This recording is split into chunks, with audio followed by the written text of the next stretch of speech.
Okay, so there's a there's a small change in the title, and that is I'll be focusing specifically on the Advaita system.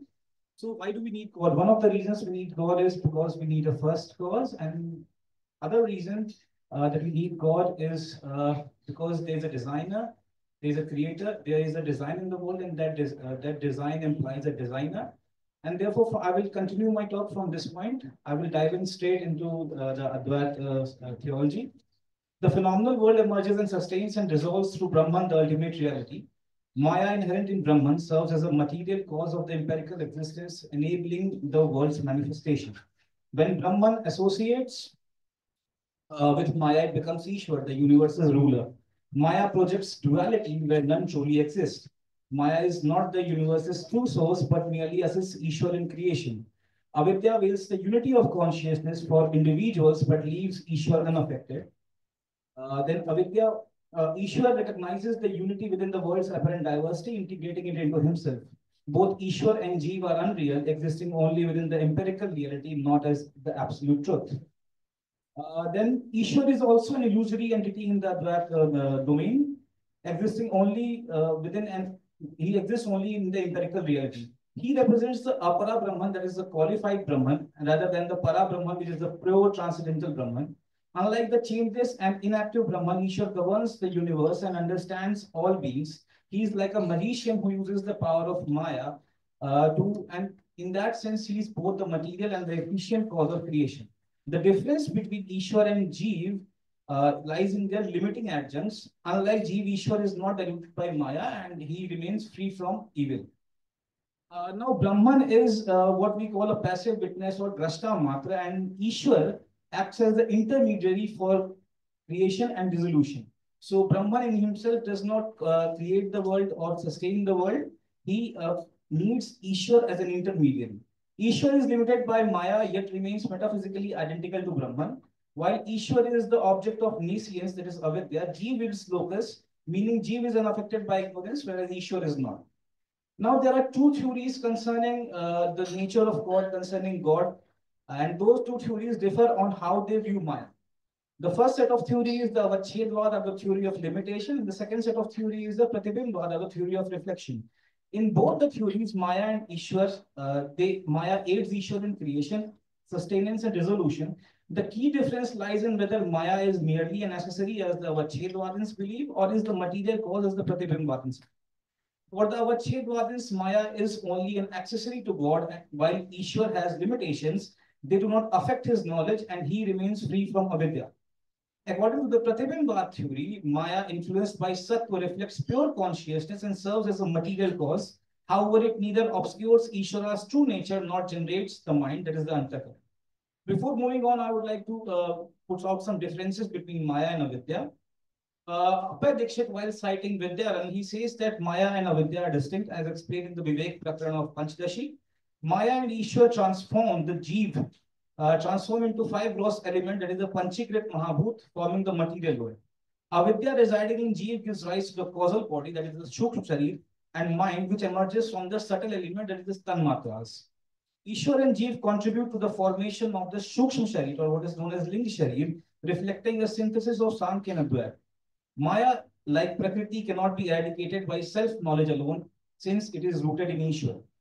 Avidya, however, dissolves with the removal of ignorance, resulting in individual liberation, that is known as Jivan Mukti.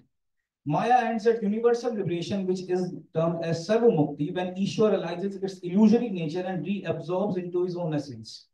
Avidya dissolves with the individual jiva upon self-realization, but this does not remove Maya from the cosmic order. Now, Pratibhimbvadins believe that Ishwar is the material cause. According to Prakash Atman, the universe arises from Ishwar, who associated with Maya, perceives both universals and particulars. Akhandanand Muni, as he cites in his book, says that Abhay Dixit cites Akhandanand Muni's view. He says that Ishwar, that is Brahman with Maya, possesses omniscience. Pure attribute-free Nirgun Brahman cannot explain the diversity of phenomenal world. Shankara's perspective on this is that God is both the material and efficient cause, abhinna nimitt upadan karan of the universe. As the self of all beings, Ishwar governs existence, aligning with the vibrant school of Advaita. No, they also reject Jeev as the cause of the world because Jeev is mired in ignorance and lacks omniscience, making him incapable of the cause of creation. Consciousness, that is Chaitan, is Viku, it is all pervasive and leaves no scope for Jeev to participate in creation. The Vibrant school also rejects the Ek Jeevvad theory, the idea that a single Jeev causes the world. Instead, it attributes causality to Ishwar. Again, Prakash Atman and Sarvakya Atman, they say that Brihm Chaitanya or the prototype consciousness is the true nature of Ishwar in the Vibrant tradition. This means that Maya does not merely act as a qualifying adjunct but plays a deeper role in causality. Since Brahman is a substratum of Avidya, it must be the material cause of the empirical world of the Sansar. In contrast, Jeev serves as a material cause only for the dream world, that is the Swapna Sansar, representing a limited individual projection. Some Advaitins reject Ishwar as the material cause of the Antakaran, that is the mind, asserting that Avidya alone residing in the genes is responsible for its formation. Shankar Prakash Atman assert that Antakaran is superimposed on the Jeev and not on the Ishwar. Since superimposition requires a substratum, that is Adhishthan, Avidya residing in the Jeev is considered the Vivartopadan, that is the apparent material cause. Now, there are some objections to Brahman causality as well. The world cannot be a modification of Brahman, as this would imply a fundamental change like milk turning into curd, contradicting Brahman's unchangeability.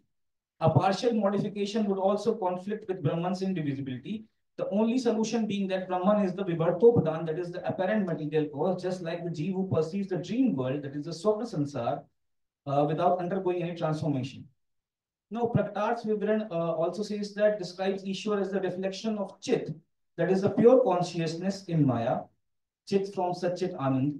Maya is beginningless, indescribable, and the source of inorganic. In one sense, Maya is the principle of first principles. Now, uh, Vidyaranya says that Ishwar is the reflection of consciousness in Maya, where Sattva predominates over Rajas and Tamas.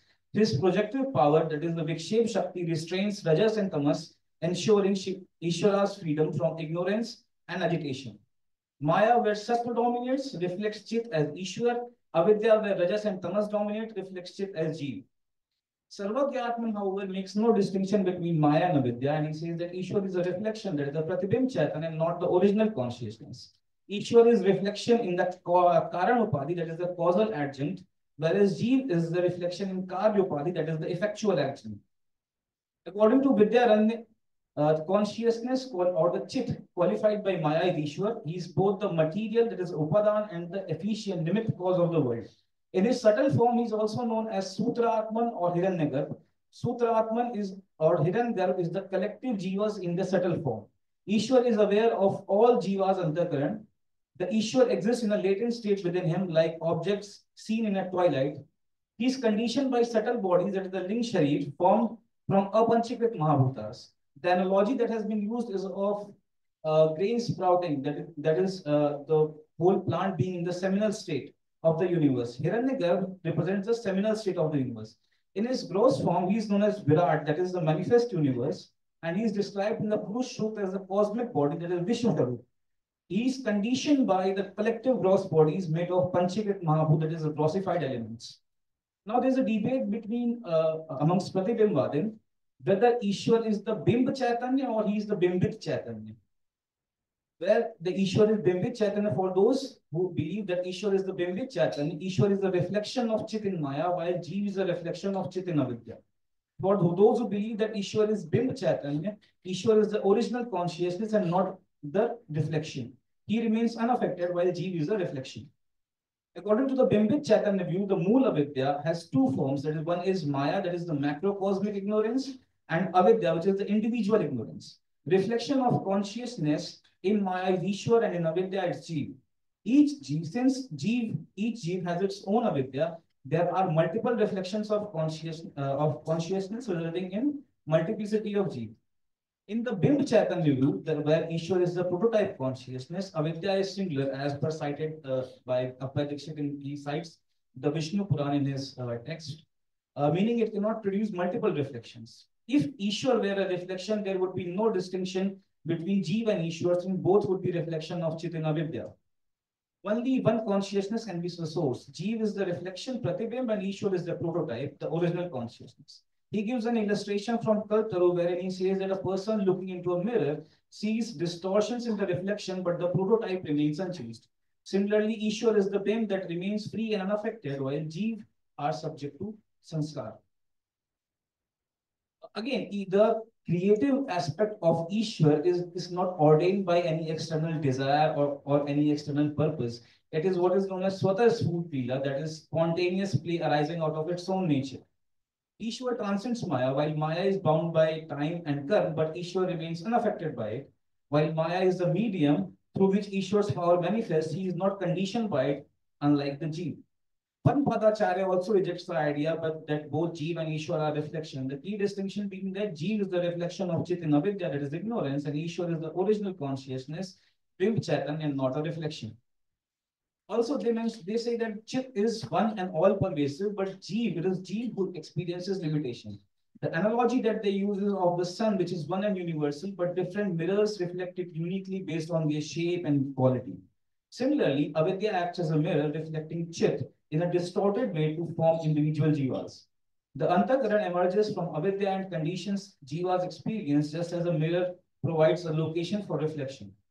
The implications of this being that Ishwar remains independent and in control of Maya, unlike Jeev who is trapped in it. Jiva's bondage is due to ignorance, that is avidya, and not an inherent limitation of Chit. Liberation occurs when avidya is removed while allowing the Jeev to recognize its identity with Brahman.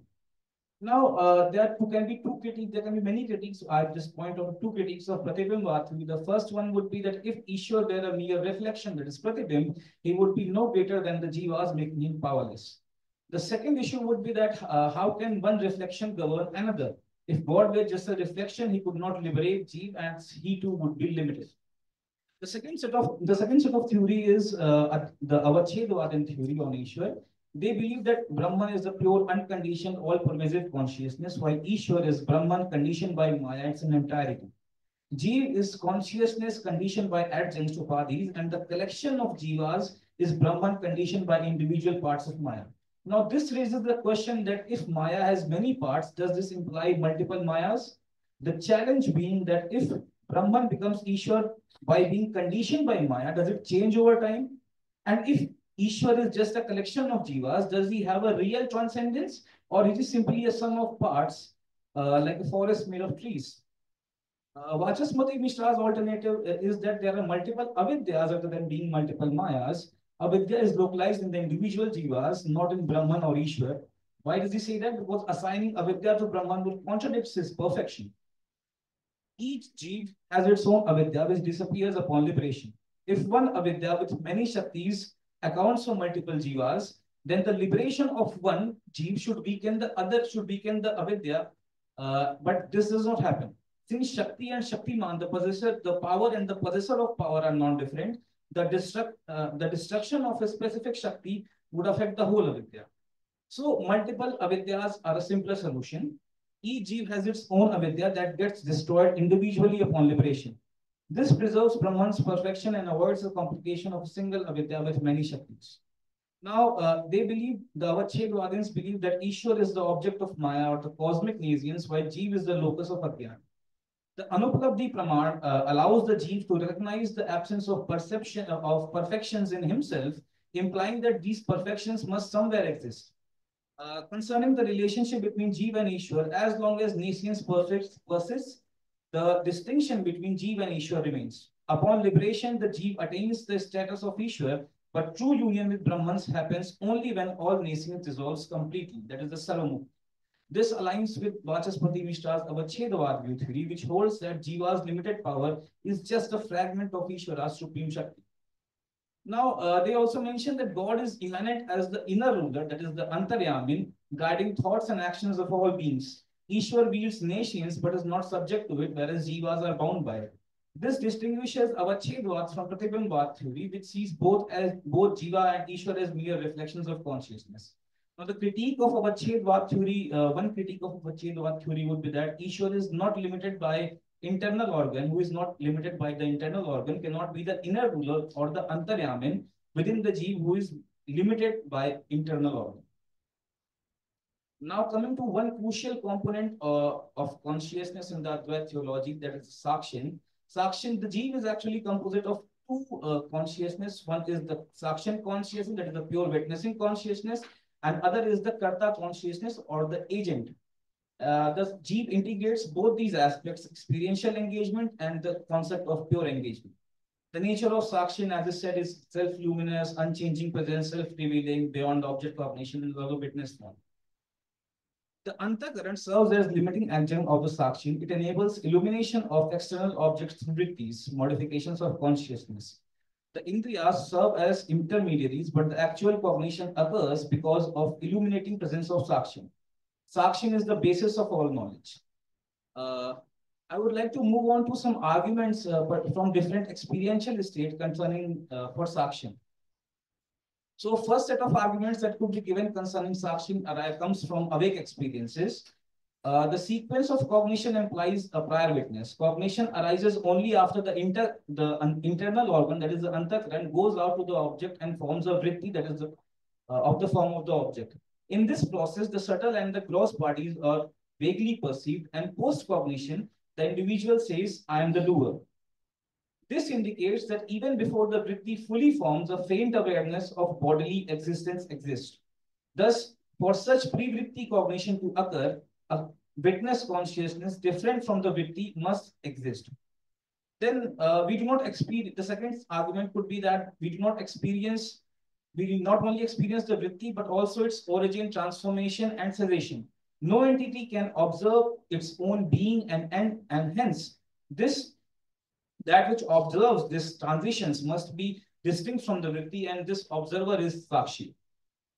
Then the third argument that could be given from the awake experiences would be even during intense object focused cognition, such as visual perception, there is no doubt about one's existence or the aham pratyaya.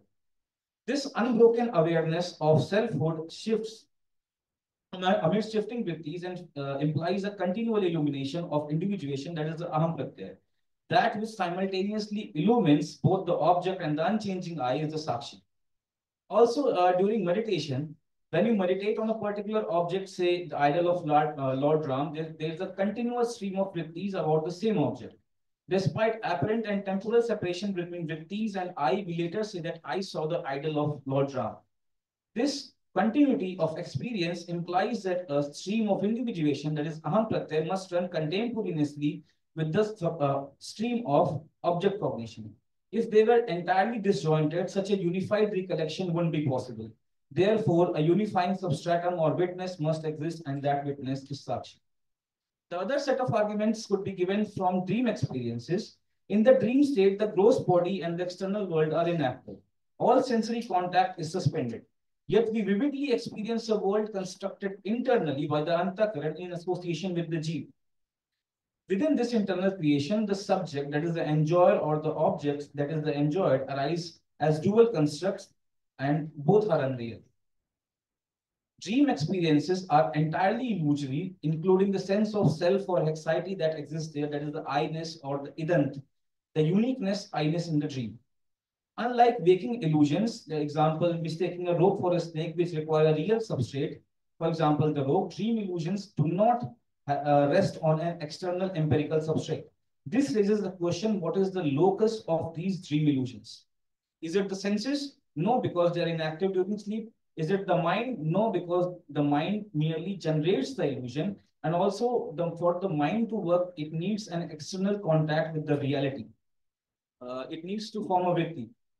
So is the jeev the possible locus of these dream experiences? No, because if the jeev were the locus, the illusion would be identified with the locus, and one would say that I am the snake in the snake illusion.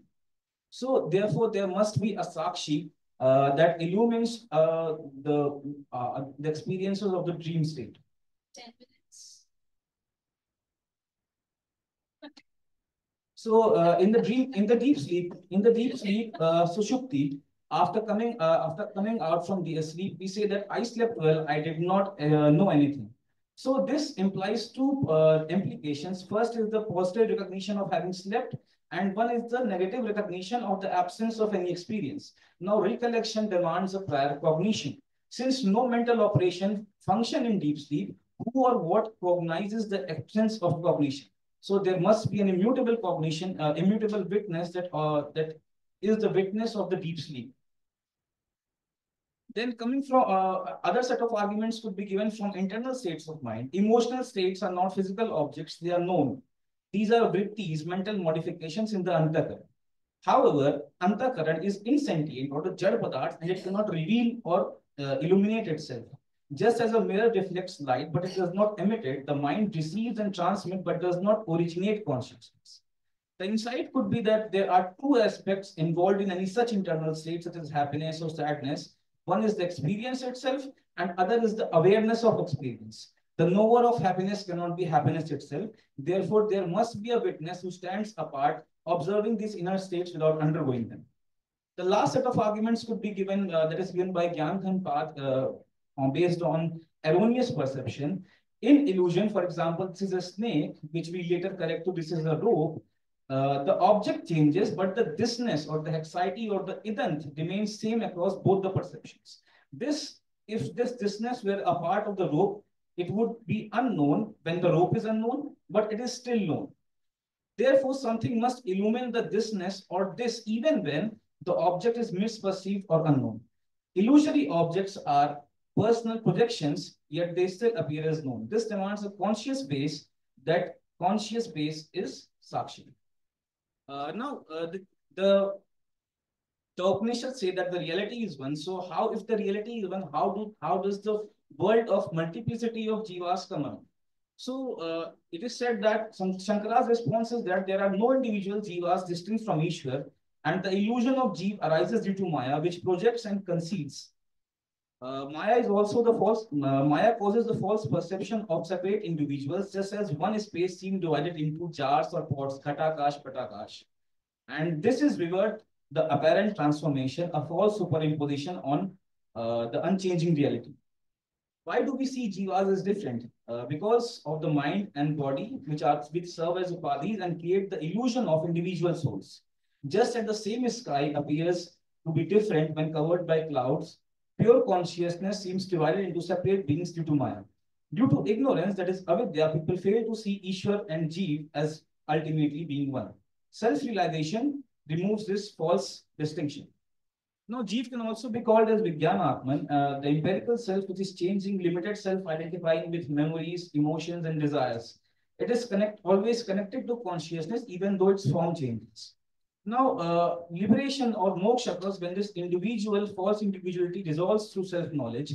Even the Jeev appears in deep sleep or death, its connection with consciousness remains as Sakshi. Upon waking or rebirth, latent consciousness reactivates.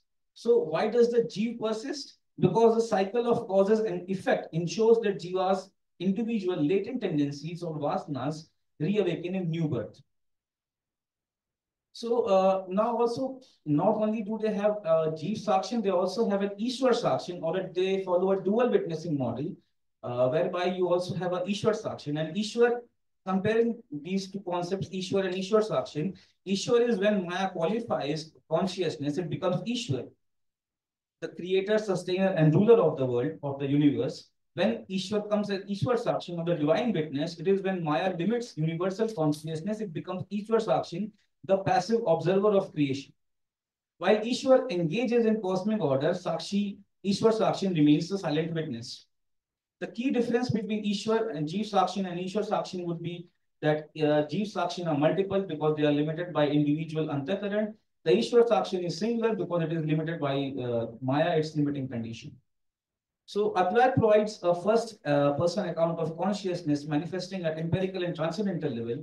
It bridges the personal and impersonal aspects of divinity, showing a unified vision of consciousness. Ishwar is immanent principle, while Brahman is the transcendental principle, and creation of the world is not ex nihilo. God comes as the creator, and God manifests in two forms, one as the creator form and one as the witness form, which we've already discussed. I would like to end this talk with a few questions that I do not have answers to. In Sushupti or deep sleep, where do vasanas or latent tendencies reside, and from where do they re-emerge upon awakening? The second question would be, does Sakshin consciousness imply a pre-qualia awareness, where consciousness simply is, yes, rather than consciousness of something or consciousness as something. Is it possible to empirically investigate or validate Sakshan consciousness, which is by definition non-phenomenal or beyond subject-object duality? And also, one question that could be asked is Sakshan the self-referential consciousness? Because it does not have an extroverted referentiality or extroverted intentionality. There is one last thought experiment that I would like to leave you with, and that is G network thought experiment. It's inspired from the Chinese nation thought experiment. Imagine a vast planetary network composed of all sentient beings, humans, animals, and other jivas in the universe.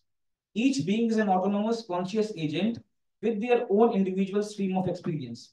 Now, suppose that for a brief moment in cosmic time, every jeev experiences a conscious state of experiences one single conscious state, and let's call that X.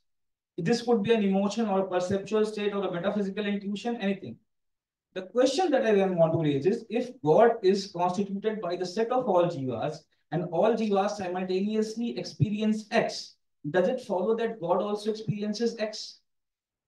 Uh, if every unit in the whole question being or the gist being that if every unit in a system experiences something identically and simultaneously, can we say that the system itself has that experience?